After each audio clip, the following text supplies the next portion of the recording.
porque tratan de nuestro Señor. Le glorifican, le exaltan, escriben sus atributos. Y le damos gracias a Dios por esa bendición.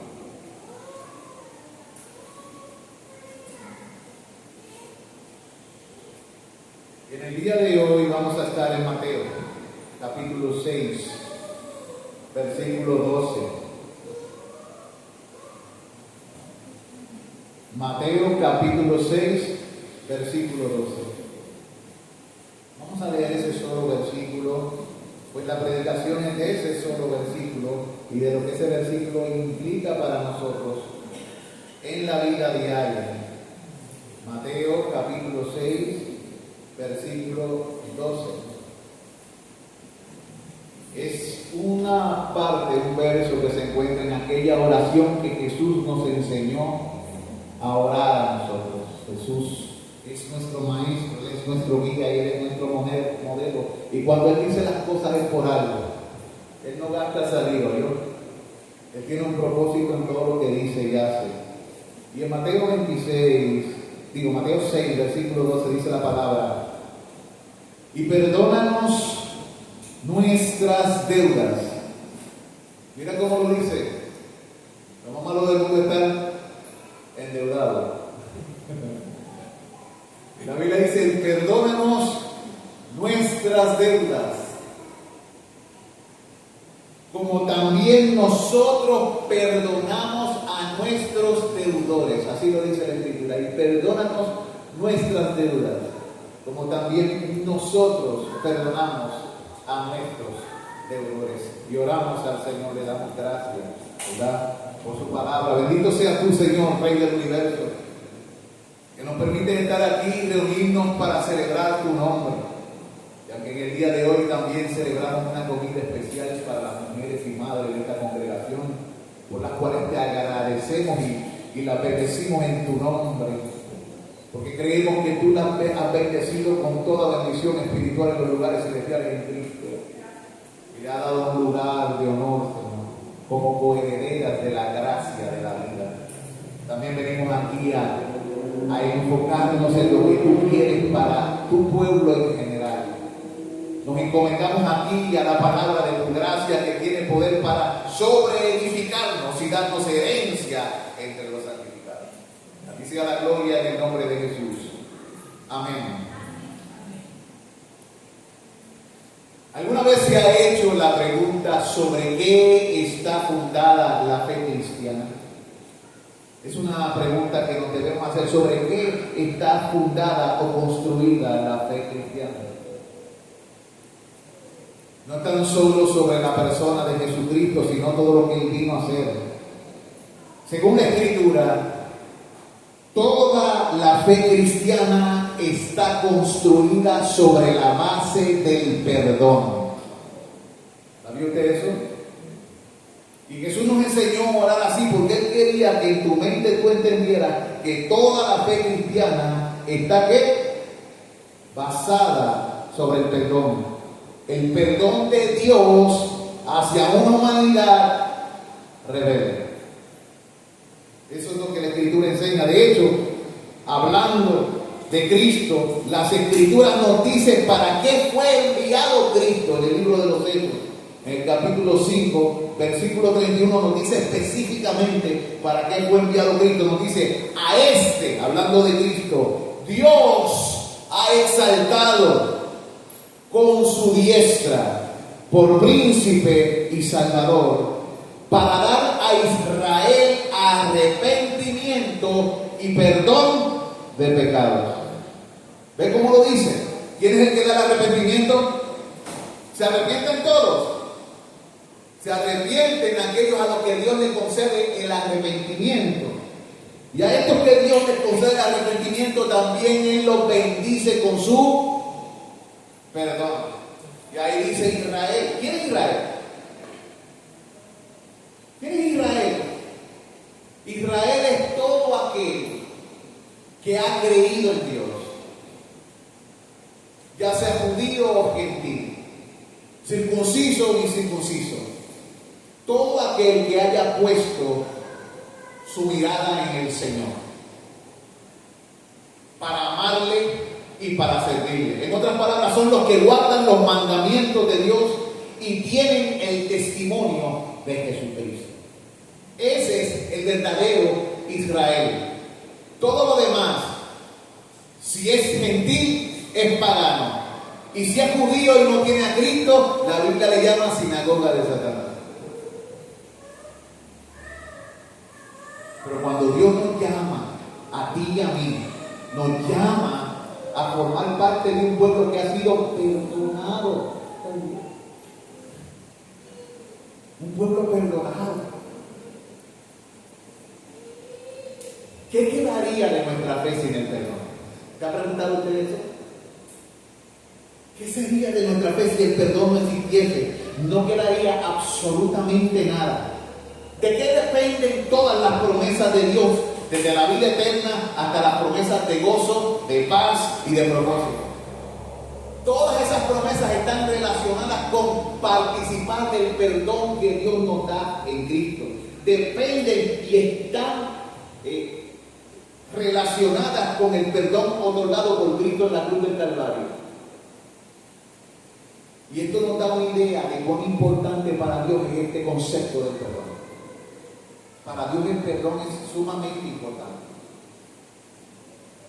Sin embargo, la acción de perdonar no ha sido la prioridad en la mente de los seres humanos en ninguna época. Al ser humano se le hace difícil que perdonar. Aún a los llamados cristianos.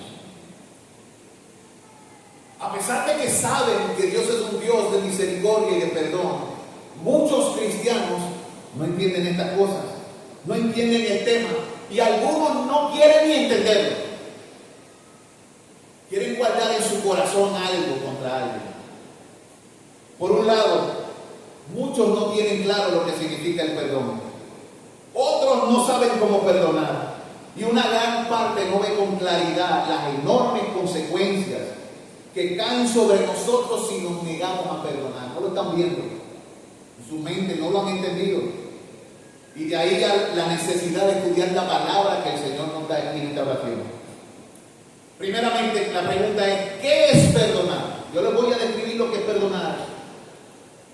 Grábenlo en su mente, séllelo en la tabla de su corazón. Perdonar es pasar por alto una ofensa sin imponer penalidad. ¿Oyó? A veces nosotros decimos que perdonamos, pero le hacemos la vida cuadrito a aquellos que decimos que perdonamos por nuestras palabras, por nuestras actitudes y por nuestras acciones. Pero no perdonaste nada. Ahí se me salió los puertorriqueños, no perdonaste nada.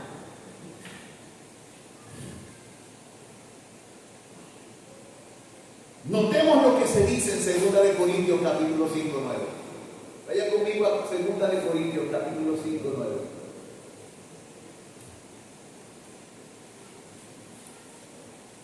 Pueden estar después de 1 Corintios y de Romanos, que está antes de Corintios, en el Nuevo Testamento para los nuevos.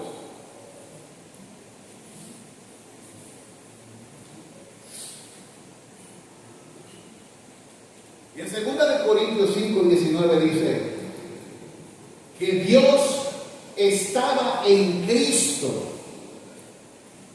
reconciliando consigo al mundo. O sea, el propósito del perdón es volver a ¿qué? A unir, porque la palabra reconciliación es la palabra que se usa para remendar redes.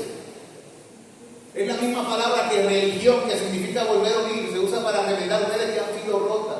Él está volviéndonos a pegar a Cristo y dice que es el mismo Dios en Cristo. ¿Y qué es lo que Él hace? No tomándole en cuenta a los hombres sus pecados, y nos encargó a nosotros los cristianos, dice allí, la palabra de reconciliación, la palabra que une, la palabra que remenda, la palabra que hace que nos lleva a una relación de intimidad. ¿Qué hizo Dios cuando nos perdonó? Él pasó por alto nuestras transgresiones. y no nos impuso penalidad a nosotros. ¿A quién le puso la penalidad? ¿Quién tuvo que pagar? Jesucristo. Él pasó por alto tu pecado. ¿Por qué? Porque Él es justo. El pecado tiene que ser castigado. Pero Él lo que hizo para no tomártelo en cuenta a ti, Él puso la penalidad sobre otra persona. Él tomó a Cristo y lo embistió, se abalanzó, lo aplastó, arremetió contra el Hijo. ¿Con qué? Con su ira. Y debido a que Cristo llevó el peso de nuestro pecado, los que hemos creído estamos libres del castigo. Gloria a Dios. La Biblia dice: ninguna condenación hay para los que están en Cristo Jesús. Porque perdonar es liberar a otro del juicio o de una deuda. Eso es lo que es perdonar. Mire, estamos todavía en perdonar. Es librar a otro del juicio o de una deuda.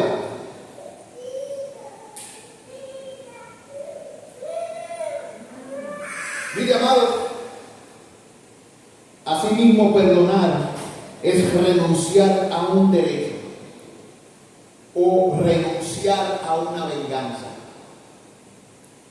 Eso es perdonar. Nosotros siempre estamos velando por nuestros ¿qué? Derechos. O siempre queremos que se cumpla algo sobre la vida de los que nos han herido. Pero cuando tú perdonas, tú renuncias a la venganza. Tú lo entregas todo en las manos al Señor.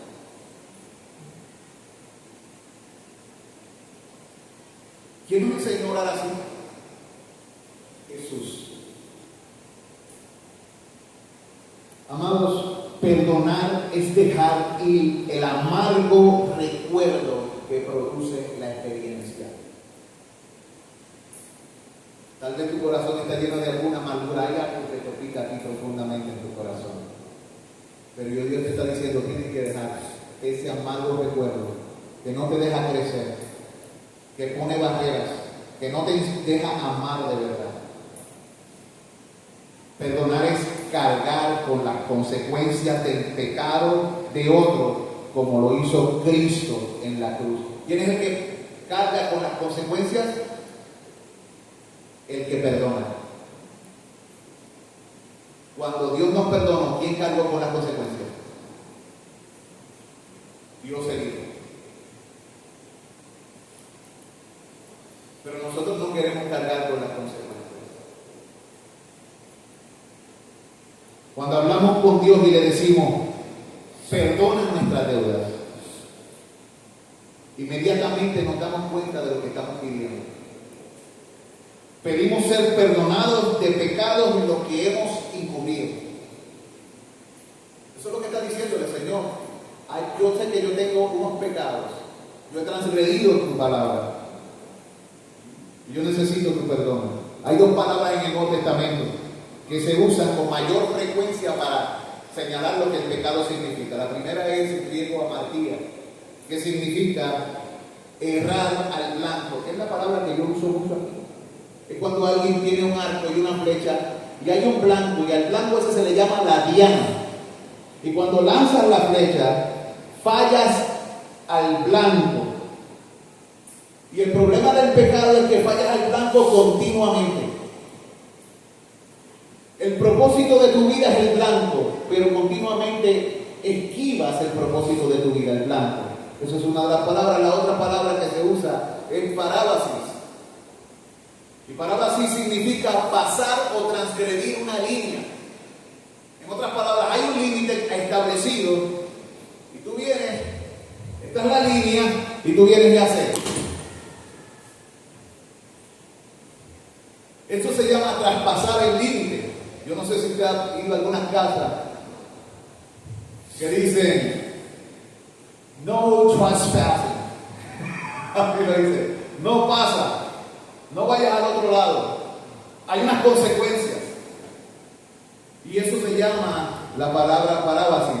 Transgredir una línea, traspasar el lindero. La Biblia dice: no traspaséis los linderos antiguos.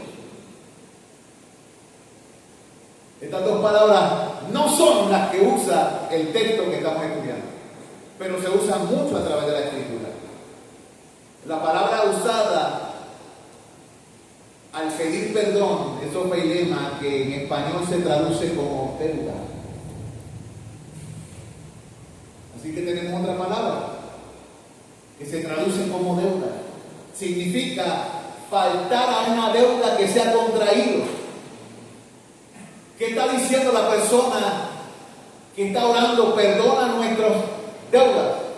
Yo he contraído una deuda contigo, yo tengo una falta. Tengo algo que arreglar contigo. También significa no hacer el pago legal por una deuda que se ha contraído.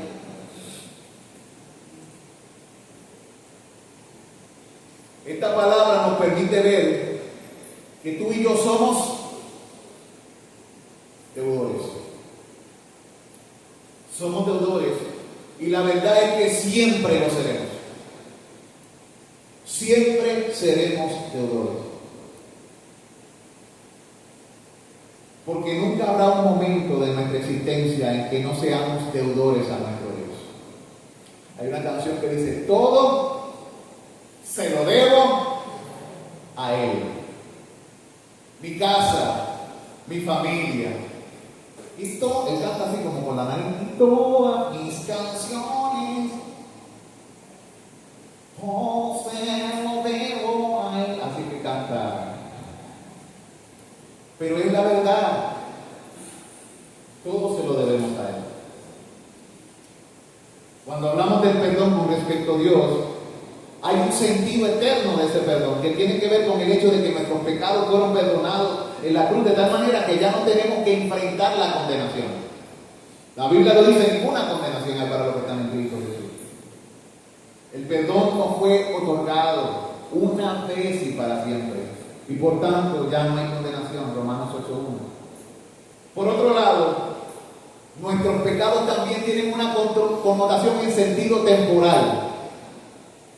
De tal manera que cuando pecamos hoy, Dios entiende, no yo, Dios entiende que hay algo que debemos hacer para mantener la calidad de nuestra vida espiritual ante Él. Cuando tú pecas, ¿qué pasa con la calidad de tu relación y de tu comunión con Dios? ¿Qué le pasa a tu comunión y a tu compañerismo con Dios cuando tú pecas? ¿Ves? Así que en el sentido temporal, Dios entiende que hay algo que tú y yo debemos hacer para mantener la calidad de nuestra espiritualidad ante Él. ¿Y qué es eso? Pedir perdón. Cosa que se nos hace difícil a veces. Tenemos que también confesar, cosa que no nos gusta. Confesar y pedir perdón. Cristo le enseñó a sus discípulos diciendo, perdona nuestras deudas. Y una palabra clave para entender lo que se nos dice en el texto, dice, perdona nuestras deudas, ¿cómo? Ahí dice, y nos da un ejemplo. ¿Cómo debemos? Le pedimos a Dios que perdone nuestra deuda. Dice, perdona ¿cómo? Eso es una conjunción. Ahí funciona como conjunción ese cómo, aunque también es una preposición en otra parte de la oración, ¿verdad? Perdona nuestras deudas ¿cómo? Y el propósito es unir dos frases condicionales. Son condicionales, no incondicionales, mire. En este caso, el perdón que le pedimos a Dios está supeditado al perdón que se supone que nosotros hayamos otorgado a cualquiera que nos ha ofendido. Voy a repetir. Ese perdón está supeditado a un perdón que se supone que ya tú has dado a otro. Mira lo que dice el texto en el 6:12. Perdona nuestras deudas, como también nosotros perdonamos a nuestros deudores. Fíjate que está diciendo que perdonamos, le pedimos que nos perdonen como ya hemos perdonado a quienes nos han herido u ofendido.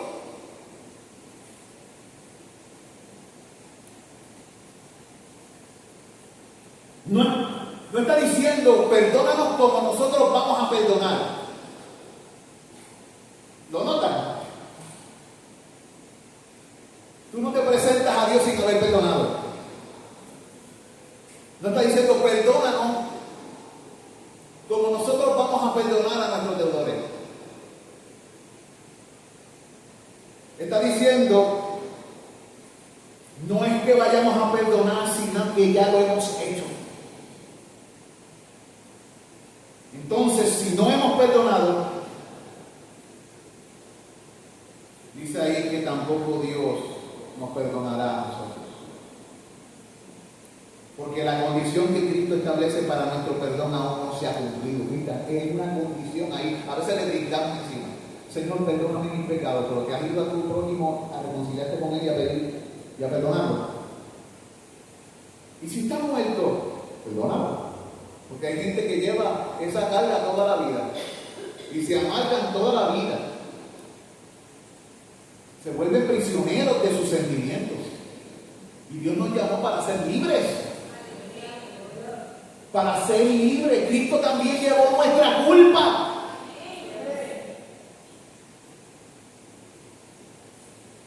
Mire, amado,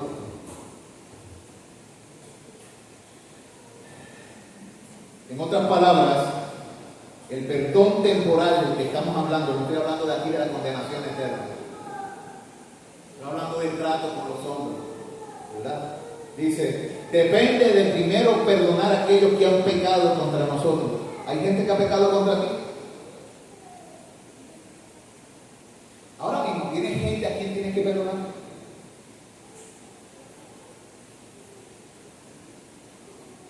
Si no lo crees así, veamos la interpretación que Jesús le dio a ese texto. Mateo 6, 14 a 15. Vamos a ver cuál es la interpretación dada por el Señor Jesucristo.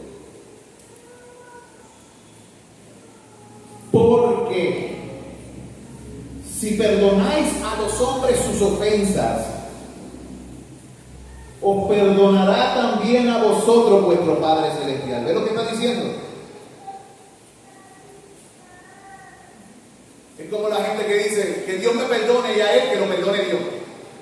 ¿Qué es eso? ¿No ha dicho eso usted en algún momento? Ay, que lo perdone Dios, porque yo no puedo. Y de momento te atreves a decir que Dios me perdone. ¿Qué dice Jesús? ¿Qué enseñó Jesús? Porque si perdonáis a los hombres sus ofensas, os perdonará también a vosotros vuestro Padre Celestial. Mas si no perdonáis a los hombres sus ofensas, tampoco vuestro Padre os perdonará vuestras ofensas. Lo está diciendo claramente.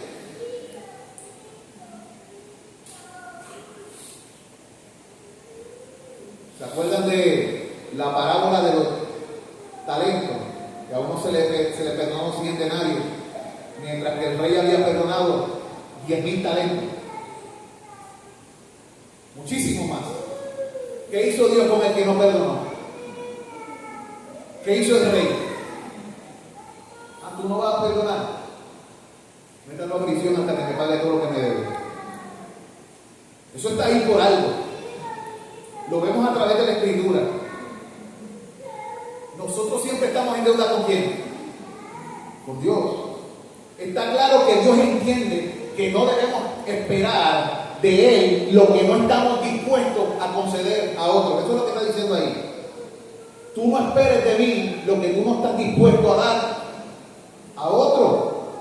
Muchos no conocen las consecuencias monumentales de la falta de perdón. Vamos por la vida con nuestras heridas que nunca han sido cerradas y cicatrizadas.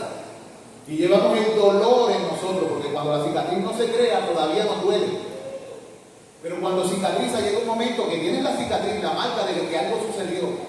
Pero cuando tú sabes que estás curado, porque ya no duele. Pero la gente va por la vida con las cicatrices abiertas, llevando la marca del dolor. Y ese dolor se convierte en amargura. Y en una llaga que no se queda sola, sino que contamina a otros. La amargura tuya, tú la viertes sobre los que te rodean, los otros lo van a percibir. Hay gente que se ha amargado y amarga la vida de los que están alrededor de ellos.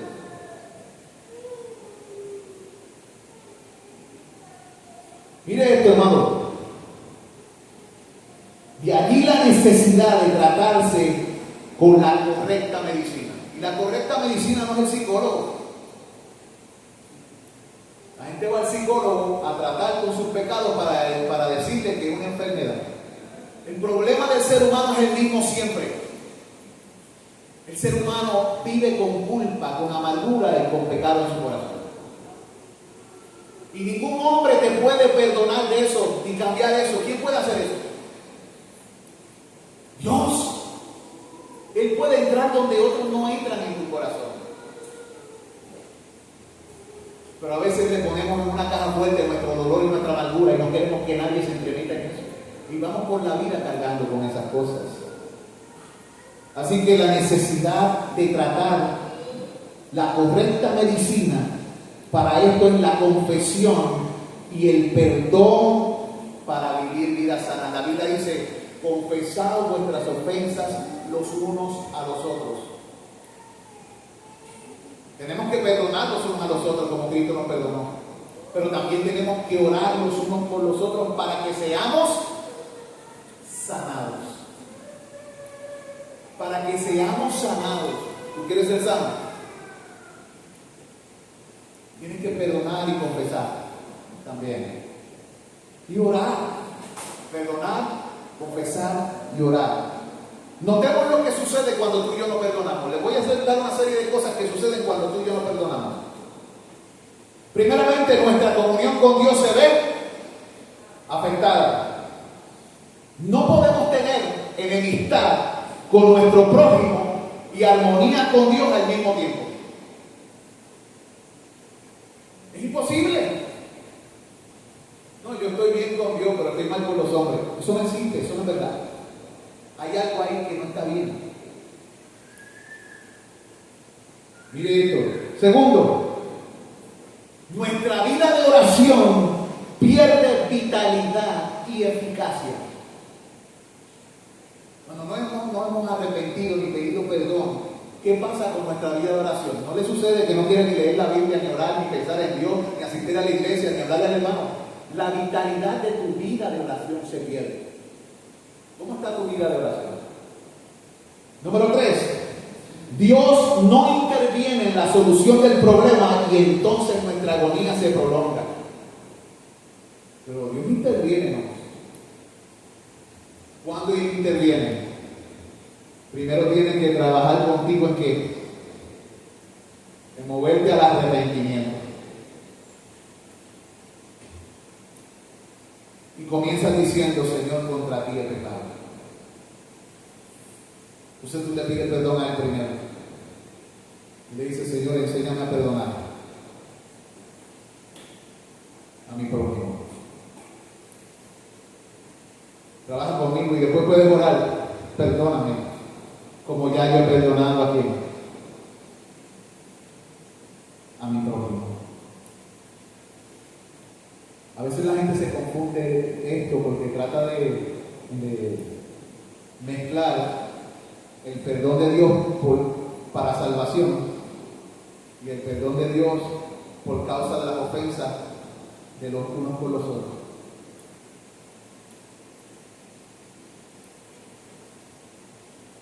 ¿Cuántos de ustedes tienen más de 2 hijos? O 3. Entonces los hijos pelean los unos por los otros. Se forma una enemistad entre los hijos. Tú terminas dándole como pandereta de aleluya a los hijos. Dile perdón. Y así empiezamos nosotros. Se ha roto la comunión. Pero el papá ha dejado de amar a los hijos. No. ¿Qué es lo que quiere promover el papá o la mamá? La reconciliación entre quién? Entre las partes, para que la atmósfera de armonía en la iglesia o en la casa, en donde sea, ¿qué suceda? Esté bien, porque donde están los hermanos juntos en armonía, ¿qué Dios hace?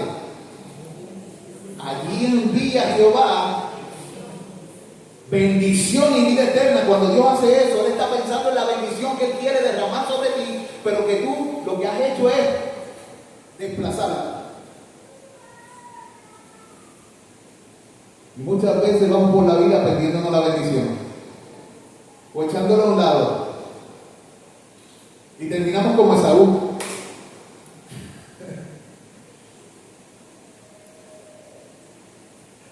Los que no conozcan la historia, vayan a Génesis y vean la relación entre Jacob y su hermano Esaú. Otra de las cosas que sucede es que las bendiciones de Dios se detienen. Dios nos deja lidiar con el problema en nuestra propia fuerza, y cuando tú lidias con un problema en tu propia fuerza, ¿qué le pasa a tu corazón y a tu espíritu? Te desgasta. ¿No le ha pasado eso? Usted tratando de bregar con el problema, usted desgasta.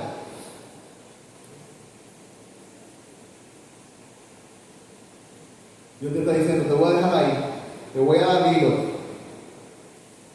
La única manera en que vas a poder resolver es que acercarte otra vez a la presencia de Dios para recibir el poder que necesitas para lidiar con el problema.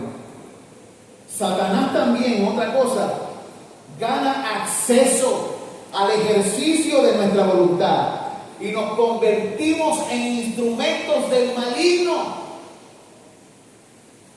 Mira lo que es esto: cuando nosotros no perdonamos, tú y yo nos convertimos en instrumentos del maligno.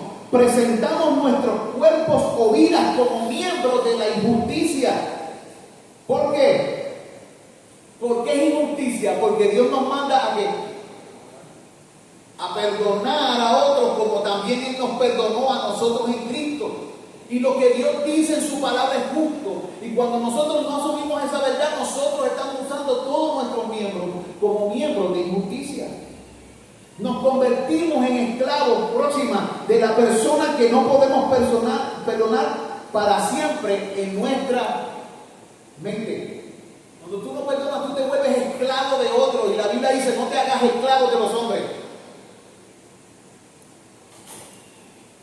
Y esa persona en tu mente se vuelve, como la Biblia dice, como el gusano que nunca muere. Y como el fuego que nunca se apaga, y tú siempre estás pensando en esa persona. Y crujen los dientes como el fariseo. Y cada vez que te recuerdas de ella, tu alma siente la espina, o piensas en la persona y tú la sientes aquí, la espina en tu corazón. Y algo te pasa. También nuestro pecado de resentimiento nos lleva a pecar de muchas otras maneras. Porque el pecado engendra pecado. ¿Cómo, hermano? Nos airamos, el dolor nos lleva a airarnos y a pecar. Comenzamos a emitir juicios y a juzgar a la persona y a condenarla. El corazón se endurece y se vuelve insensible.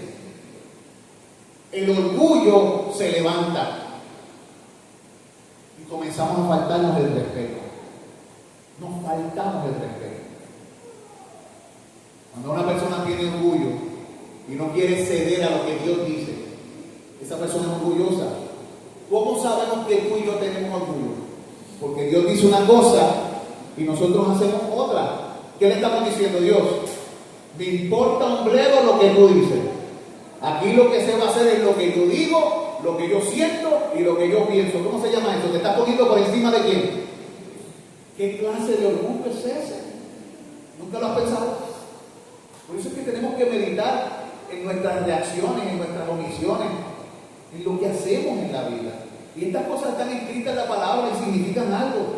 Vale la pena preguntarnos por qué Dios no nos perdona cuando no perdonamos. Y le voy a dar 5 razones por las que Dios no nos perdona cuando no perdonamos. Número 1, toda transgresión de la ley de Dios es infinitamente pecaminosa porque se ha cometido contra un Dios infinitamente santo, justo y recto. O sea que la magnitud del pecado tiene que ver con la magnitud de aquel contra quien se peca.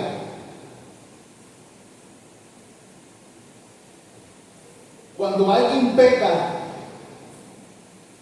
contra nosotros, no es como cuando alguien peca contra Dios. Si alguien nos ofende, es simplemente un pecador hiriendo a otro pecador, si la persona no es cristiana, o un pecador hiriendo a un santo que peca, o un santo que peca, un cristiano, hiriendo a un pecador o a otro santo. Porque eso es lo que hacemos. A veces los cristianos nos herimos mutuamente, a veces herimos y les hacemos mal testimonio al mundo que no conoce a Dios, o a veces el mundo que no conoce a Dios nos hiere a nosotros. Existe todo eso. Vivimos en el mundo siendo aborrecibles y aborreciéndonos los unos a los otros. Entonces,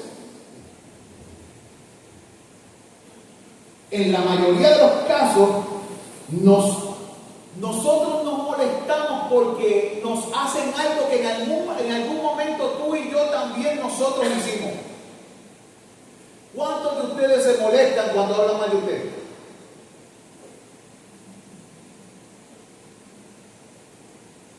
Ah, yo soy el único. Yo soy el único.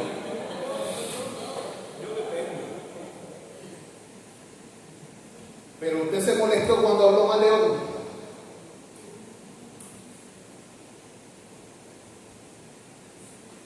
¿Ve? ¿Se molestó usted cuando habló mal de otro? Piénselo, analízalo. Está bien cuando lo hace usted, pero cuando se lo hacen a usted, usted levanta las barreras porque usted es demasiado intocable.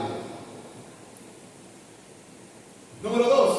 El perdón que Dios nos concedió en la cruz le costó a Dios la vida de su Hijo y le costó al Hijo la máxima humillación al tener que morir en la cruz, desnudo, escupido, torturado y traspasado por la injusticia de los hombres y por la justicia de Dios. Porque eso fue lo que pasó en la cruz. Eso fue el precio que hubo que pagar, porque dijimos al principio que alguien paga con el precio. Y cuando Dios perdona, ¿quién paga con el precio?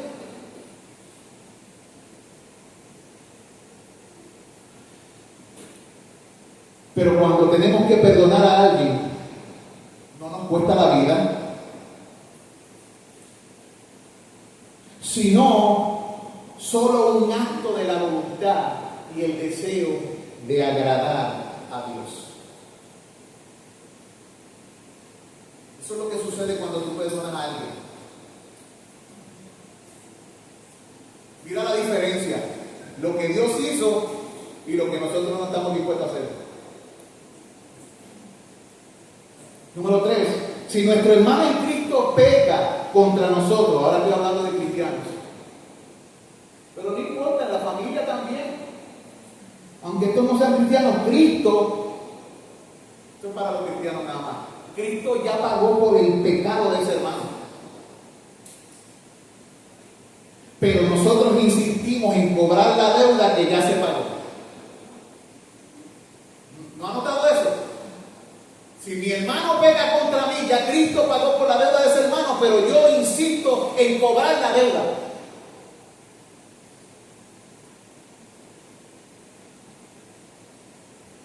¿A quién le gustan los cobradores de impuestos?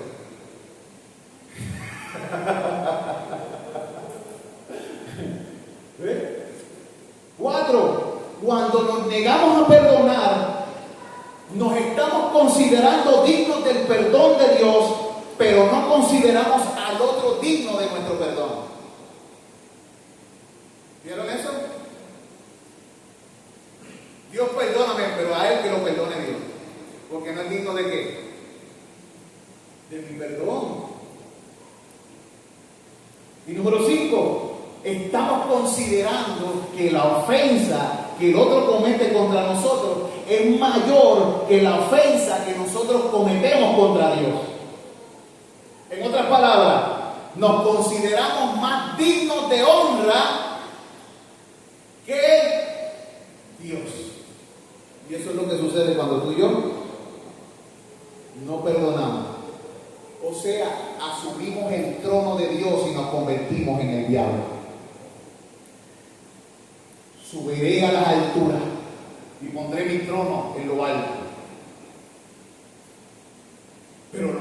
lo malo de esto es que Dios en las alturas perdonó. Pero nosotros somos más altos que Él y no perdonamos.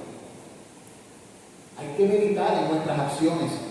Y debido a todo lo que Cristo ha hecho por nosotros, Dios tiene derecho a exigir que perdonemos a los demás. Y el derecho a negarse a perdonarnos cuando nos negamos a perdonar a otros. ¿Vieron eso? Por eso es que Él dice lo que Jesucristo dice: vuestro Padre os perdonará si perdonan, vuestro Padre no os perdonará si no perdonan. Sobre el texto en Mateo 6:12, miren lo que dijo Agustín de Hipona.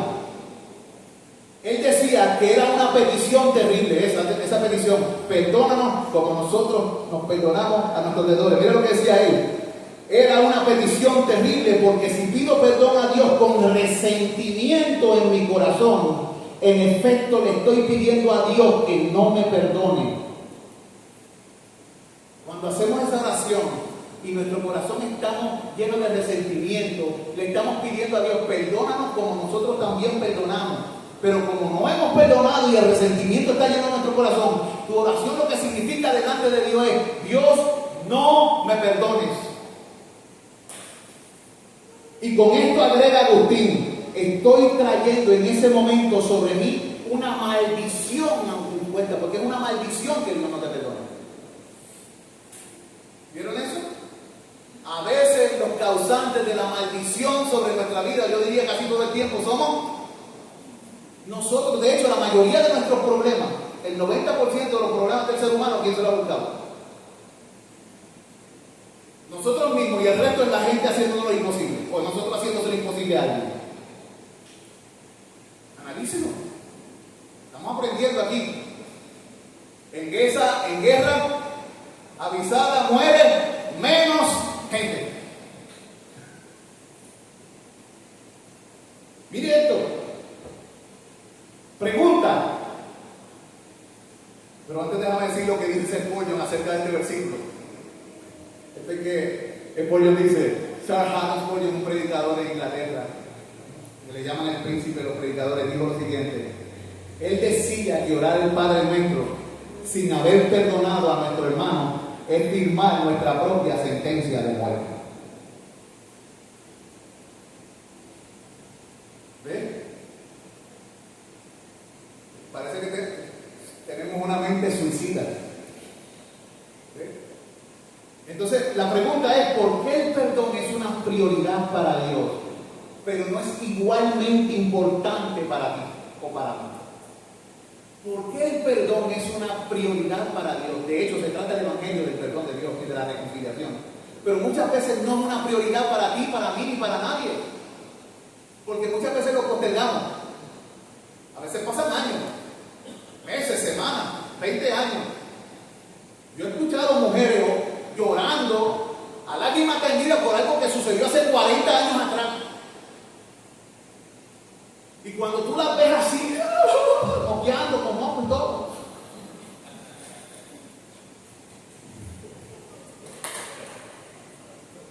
tú te das cuenta que guardaron esa amargura en un cofrecito y no hicieron nada con ello. Mire, amado, también ha sucedido con hombres, pero mayormente sucede con las mujeres porque ellas muestran más sus emociones. Los hombres lo ponen en una caja y se convierte en una úlcera o en una hernia, porque nosotros somos hombres. Y ese es el problema con nosotros. Ahora, escuchen lo siguiente. Por un lado está el hecho de que el perdón cuesta, por eso es que no le damos prioridad. Y como cuesta, no nos gusta pagar. Por eso es que tú y yo no le damos tanta prioridad al perdón, porque el perdón cuesta. ¿A quién le cuesta? Al que perdona. Y nosotros no nos gusta pagar. Nos gusta que nos paguen, que nos pidan perdón. Pero nosotros no. Yo he escuchado a la gente que dice: ¡eso es Cristo! Yo no soy Cristo. Cristo es Cristo y yo soy yo. ¿Qué significa eso? Significa que tú eres más grande que Cristo. Y en ese momento la persona no sabe que que cometió una blasfemia que es un pecado de muerte. Y que lo llevó a decir eso es el orgullo de creerse más que el Eterno. Nosotros mismos con nuestra boca ociosa le damos rienda suelta a la ira porque lo contenemos y nosotros mismos ponemos el hacha a la raíz de nuestro cuello en vez de la luz. Porque por tus palabras serás juzgado. ¿Sí? Continuante, hablando sobre este asunto, dice, pero cuando se trata del perdón de Dios, Dios entiende que es el ofendido el que debe pagar. Eso es lo que Dios entiende, el ofendido es el que debe pagar. ¿Y cómo nosotros pagamos? ¿Cómo paga el que ha sido ofendido? Pagamos doblegando nuestro orgullo porque nos cuesta. ¿A quién le cuesta doblegar su orgullo? A mí. Yo soy el único aquí en la iglesia que le cuesta doblegar el orgullo. Ustedes no. Ustedes están en el cielo con Dios. ¿Ah?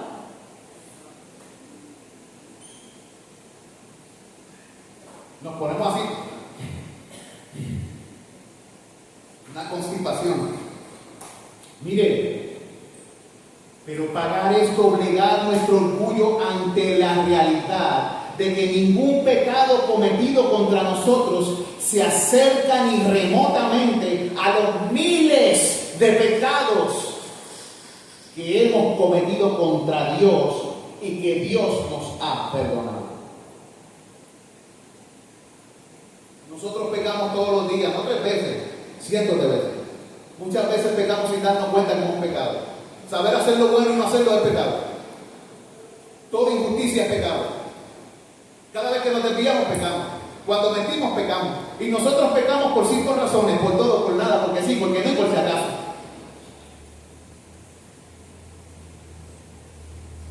Y nos molestamos cuando alguien no nos cree la mentira. Otro pecado. Queremos apoyar el embuste. Tenemos un problema en la humanidad, por eso necesitamos un Salvador. Necesitamos a alguien que trabaje con nuestras transgresiones porque tenemos problemas. ¿En qué se enfoca el orgullo? ¿Y en qué se enfoca la humildad?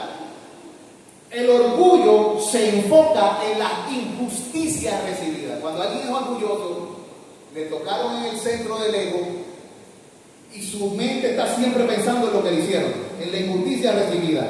¿En qué se enfoca la humildad? La humildad se enfoca en cuánto Dios nos ha perdonado. ¿Vieron la diferencia? El orgullo piensa en lo que le hicieron. La humildad piensa en lo que Dios nos perdonó a nosotros.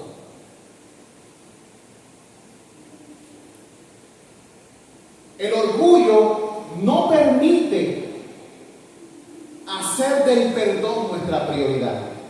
¿Por qué entonces el perdón no es una prioridad para nosotros? Porque somos orgullosos. ¿A cuánto le pica este mensaje? A mí me pica, yo no sé si... Yo estoy aquí como un hombre normal predicándole a los 2 hombres. A mí me pica este mensaje. Yo no estoy por encima de ustedes ni estoy en un barco distinto.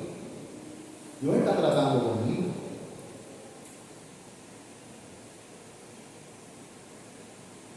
Mira lo que el orgullo nos dice al corazón.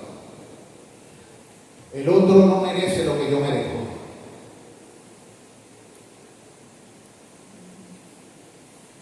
El pecado de él es peor que mi pecado. Yo no soy como este publicano. ¿Ves? El pecado de él es peor que el mío. ¿Qué estás diciendo? ¿Que tú eres mejor que los demás? ¿En qué te convierte eso? Un orgulloso. Es que él no es tan espiritual como yo. ¿Ves lo que estamos diciendo? Es que el otro no sabe de lo que está hablando. Yo sí sé. Es que él está hablando, pero él no siente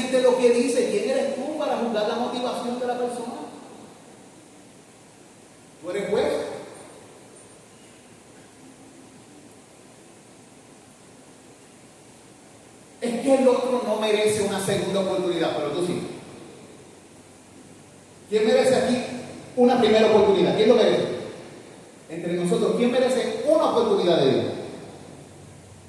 Nadie. ¿Quién merece una segunda oportunidad? Nadie.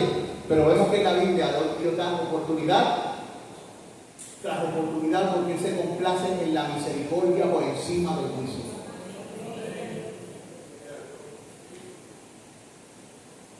No es que el otro fue el que comenzó el problema y le toca a él arreglarlo. Que venga él fue el que lo hizo. ¿Qué dice la Biblia?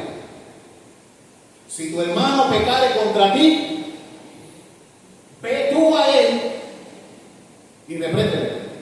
Hazle saber que te ha herido. Si te escucha, has ganado un hermano. ¿Ves? Si no, búscate a otro y vayan entre dos, si no, entre tres. Y si no, dice la Biblia, tenlo como si fuera un pagano. Alguien que no le interesa lo que Dios dice. El arrepentimiento del otro no es verdadero, pero el mío sí. ¿Cómo se llama eso? ¿Cómo tú sabes que el arrepentimiento del otro no es verdadero, pero el tuyo sí? Como ya hemos dicho, siempre preferimos que sea la otra persona la que pague. Y nos gusta hacerle pagar. ¿A quién le gusta hacerle pagar? El que me la hace, me la paga. Decimos, yo quiero verle los pies donde tiene la cabeza y la cabeza donde tiene los pies. Te cojo bajando. Y siempre estamos empezando en la justicia retributiva.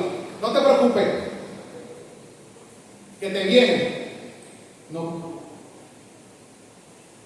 Siempre queremos hacerle pagar a la gente. ¿Cómo?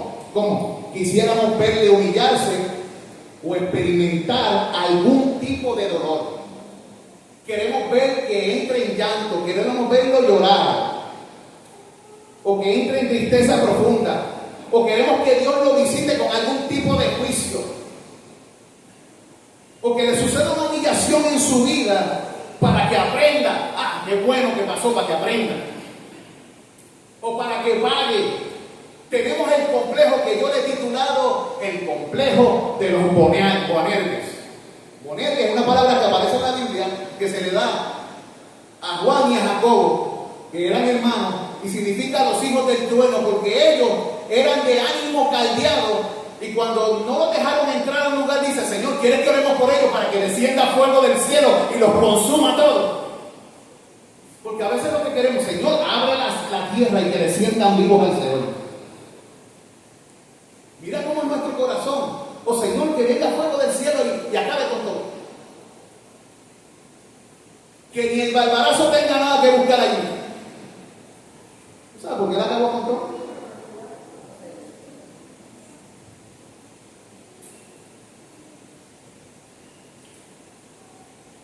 Pero ¿qué nos dice Dios? Dios nos dice: no. Las deudas las cobro yo, no tú. La venganza, si hay que hacer venganza, o si hay que hacer un juicio, ese es mi trabajo, no tu trabajo. Como muchos saben, cuando se contrae una deuda, normalmente se tiene que pagar intereses sobre la deuda. La mayoría de las veces los intereses que imponemos al otro, estamos hablando de nosotros, sobre las deudas contraídas contra nosotros, son mucho mayores que los intereses que impone Dios. Y cuando tú pones intereses mayores que los que impone Dios, ¿cómo se le llama a una persona que cobra intereses altos? Usurero.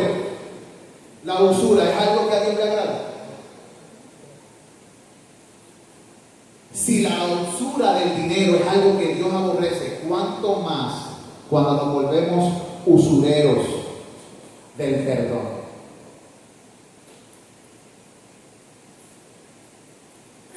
Y si en términos de dinero la usura es vista como cosa horrible y prohibida por Dios, en su palabra. Imagínate cuánto más es prohibido por Dios en términos espirituales. ¿Sabes?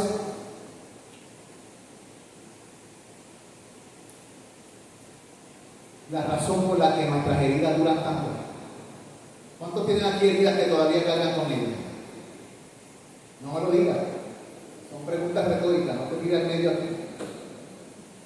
Además, tus hermanos lo saben porque se ve en tu rostro, en tus actitudes, en tus reacciones, porque nosotros tarde o temprano la máscara se nos cae y mostramos lo que hay en el corazón. Pero tú sabes por qué duele tanto y dura tanto la herida en nuestro corazón. Porque hemos decidido nutrirlas y alimentarlas. ¿Cuántos de nosotros nutrimos la herida? Pensamos en ella, la rumiamos como la vaca. Y estamos en nuestra mente con eso y con eso y con eso. Y venimos y vamos a donde nuestro prójimo y le decimos, ¿sabes lo que me hizo fulano o fulana? Y vamos al otro, y vamos. Y ya la gente está cansada de escuchar lo mismo. Por años y años y años. Entonces, cuando alguien de entre todos los que se lo han contado te para en seco y te dice algo, te molesta con él también. Entonces le añade un poquito más de hierba para seguir rumiando. No tan solo este, sino el otro. Qué insensible. El problema es que retenemos la herida por demasiado tiempo, la alimentamos. La persistencia de nuestra vida es la prueba de que hemos sido heridos y decidimos que esa herida permanezca con nosotros como un testigo en contra de la persona. Hemos decidido que esa herida va a permanecer ahí porque yo quiero que todo el mundo sepa que él vivió. ¿Estamos entendiendo todo esto? No se preocupen, que ya mismo acabamos. Ahorita vamos a comer abajo. Y entonces, no maten al mensajero.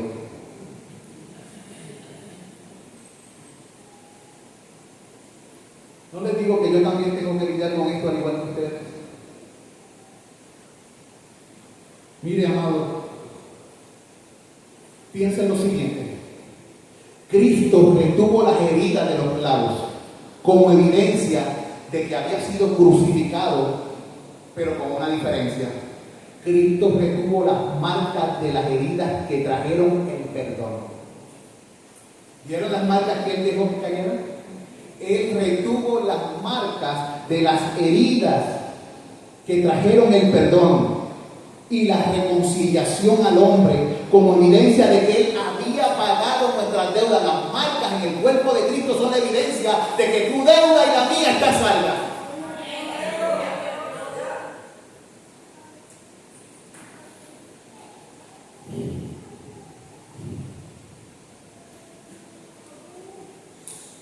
Pero nosotros retenemos la herida como evidencia de que el otro nos ha hecho daño. Y como evidencia de que nuestra falta de reconciliación está justificada. No es que lo que yo estoy haciendo y sintiendo, eso está justificado. ¿Ve la diferencia entre Cristo?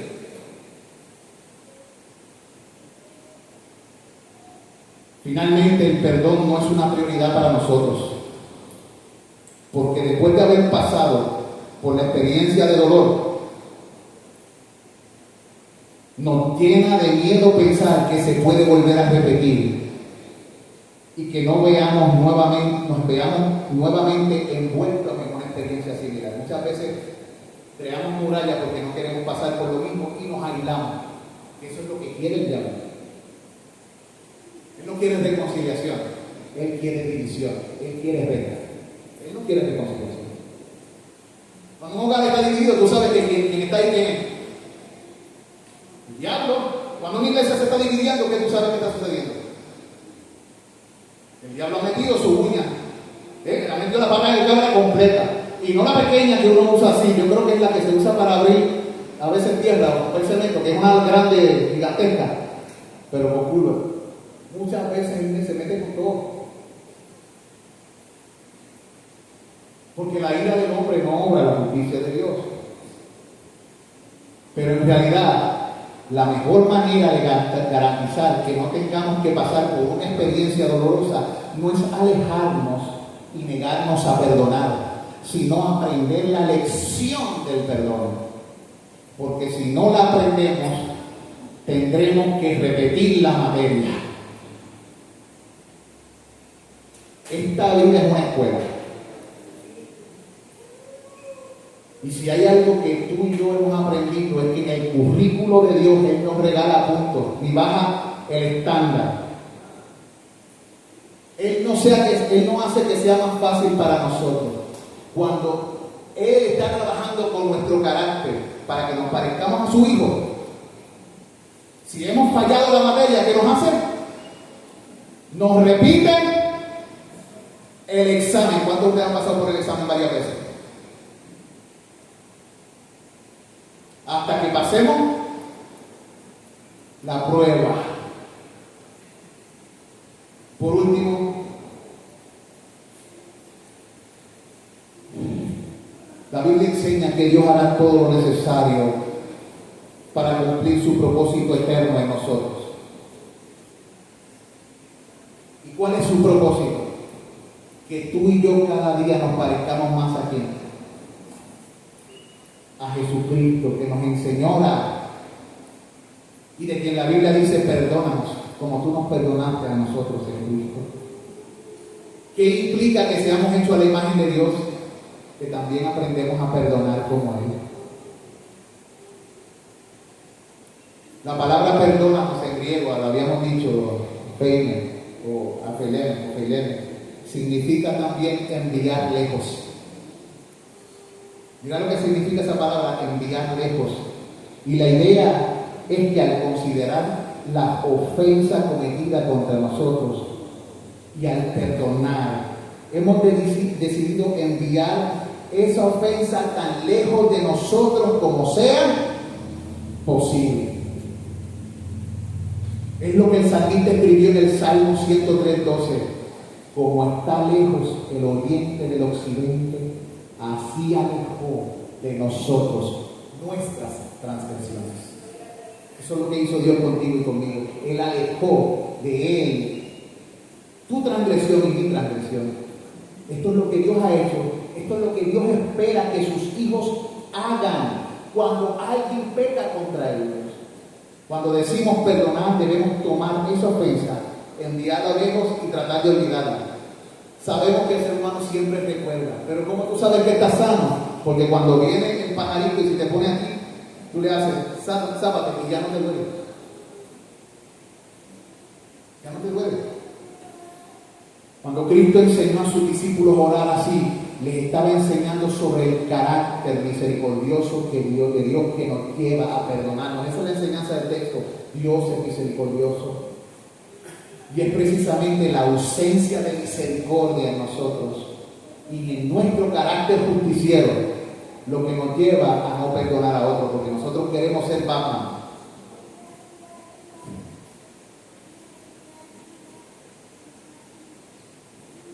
O The Punisher, había un personaje que alguien la hacía, era exhibido en las cortes, pero él los perseguía y acababa con ellos.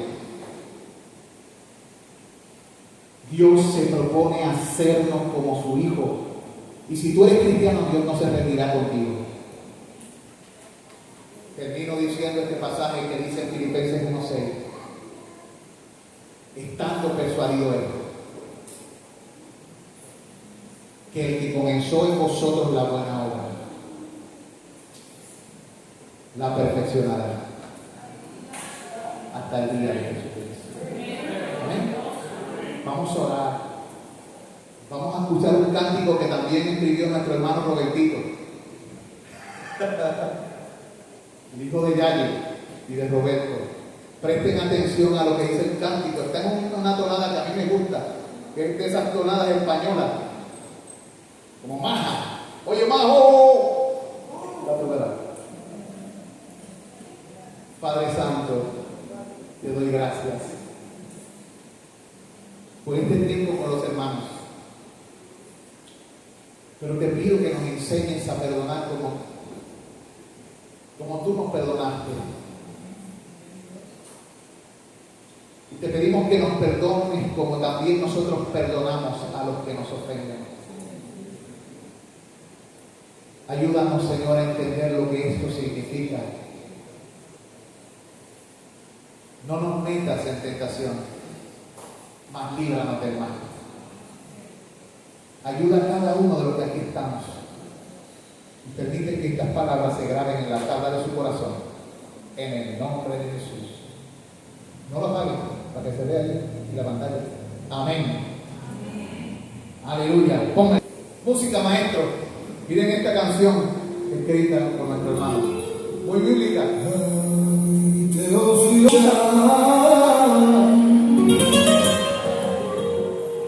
Porque empezó, no ha terminado.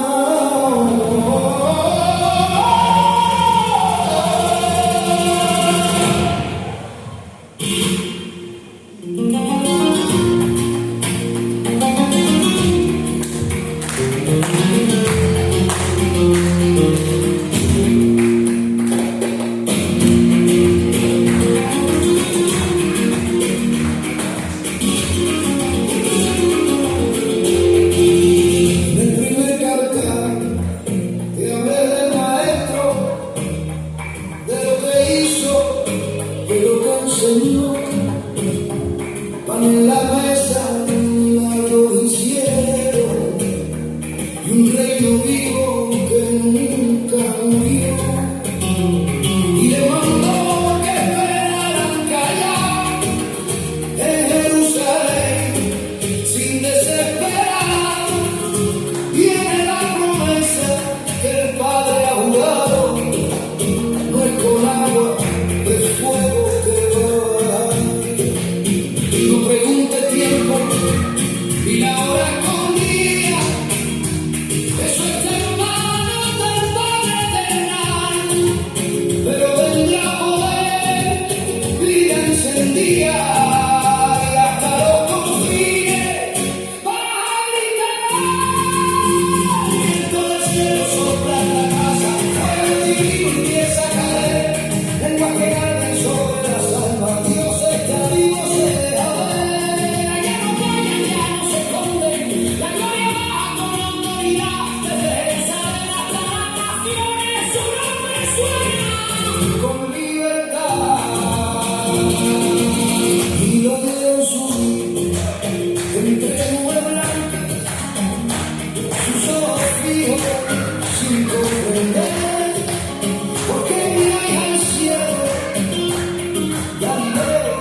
Me dan ganas a uno de bajar también, coger las castañuelas también, ¿verdad?